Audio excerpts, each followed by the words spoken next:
ഒരു പുതിയ വീഡിയോയിലേക്ക് സ്വാഗതം. അപ്പം നമ്മൾ ഇന്ന് മോർണിംഗ് വ്ളോഗായിട്ടാണ് കാണിക്കുന്നത്.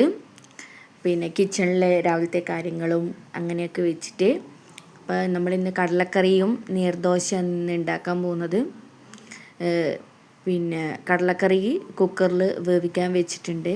പിന്നെ വെള്ളവും കുടിക്കാനുള്ള വെള്ളവും കാര്യങ്ങളെല്ലാം ഞാൻ ജഗ്ഗിലേക്ക് മാറ്റലാണ്. അപ്പോൾ എല്ലാവർക്കും രാവിലെ തന്നെ എണീറ്റപാട് വെള്ളം വേണം കുടിക്കാൻ, അത് നിർബന്ധമാണ്.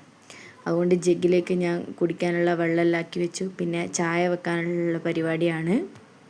ഇന്ന് മൊത്തം ഒരു തിരക്ക് പിടിച്ച ദിവസമായിപ്പോയി. കാരണം കുറച്ച് എഴുന്നേക്കാൻ കുറച്ച് വൈകി. അതുകൊണ്ട് പിന്നെ ലച്ചുപ്പെണ്ണിനെ അവിടെ ആക്കിയിട്ടാണ് ഉള്ളത്. അപ്പോൾ അവൾ കരഞ്ഞ് അലമ്പാക്കുന്നതിന് മുമ്പ് കിച്ചണിലെ ഒരുവിധം പരിപാടികളൊക്കെ കഴിക്കണം. അപ്പോൾ ചായ വെക്കാൻ വേണ്ടിയിട്ട് ഞാൻ അടുപ്പത്ത് വെച്ചിട്ടുണ്ട്.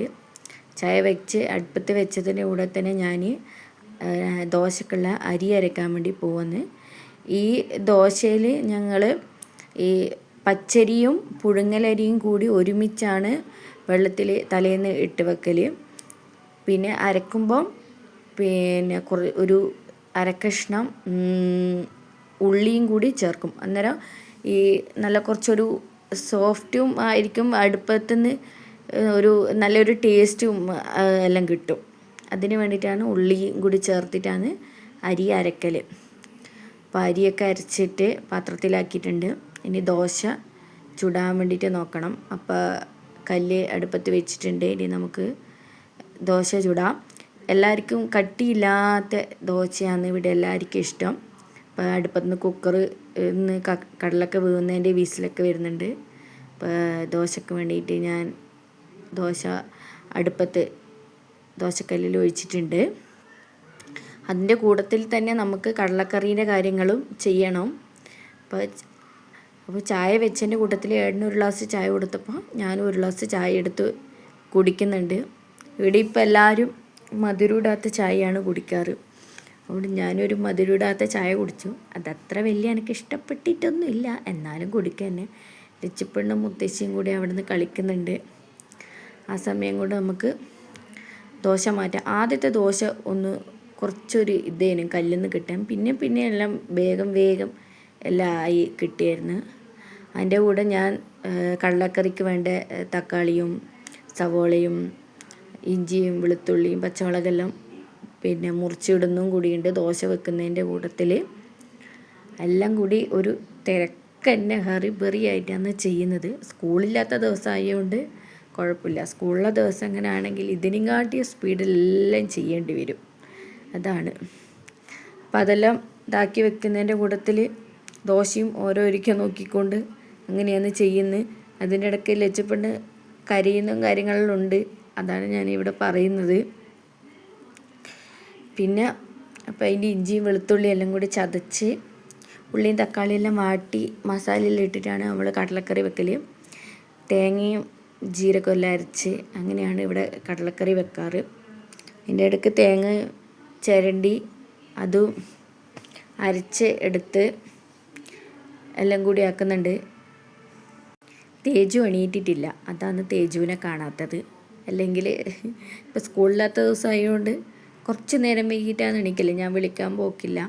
വിളിച്ചിട്ടുണ്ടെങ്കിൽ ഓൾ എണീക്കും. എന്നാലും ലച്ചുപ്പെണ്ണിനെ ഓളടുത്ത് കൊണ്ട് കിടത്തിയാൽ മതി, അപ്പോഴത്തേക്ക് ഓൾ എണീക്കും. എൻ്റെ ഇടയ്ക്ക് തേങ്ങയും ചിരകിയിട്ട് കടലക്കറിക്ക് വേണ്ട തേങ്ങ ഞാൻ ചിരകിക്കൊണ്ടിരിക്കലാണ്. ലച്ചുപ്പെണ്ണ അലമ്പാക്കാൻ തുടങ്ങിയിട്ടുണ്ട്. ഞാൻ കുറച്ചും കൂടി സ്പീഡിൽ ഓരോ കാര്യങ്ങൾ ചെയ്യലാണ്. എണ്ണ ലീവായതുകൊണ്ട് ആണ് കുറച്ച് നേരം വൈകിട്ട് എഴുന്നേറ്റ്. തേജുവിനും പോകണ്ടല്ലോ, അതുകൊണ്ട് കുറച്ച് നേരം വൈകിട്ട് എഴുന്നേറ്റാണ്. അത് നോക്കുമ്പോൾ വല്ലാത്തൊരിതായിപ്പോൾ. അതിനെക്കാട്ടി നല്ലത് രാവിലെ എഴുന്നേൽക്കുന്നത് തന്നെയായിരുന്നു. ഇപ്പം അല്ലെങ്കിലും മറ്റേ സാവകാശങ്ങളിലെല്ലാം ചെയ്താൽ മതിയേനും. ഇപ്പം മൊത്തത്തിൽ ഒരു ഹറിബറി ആയിപ്പോയി.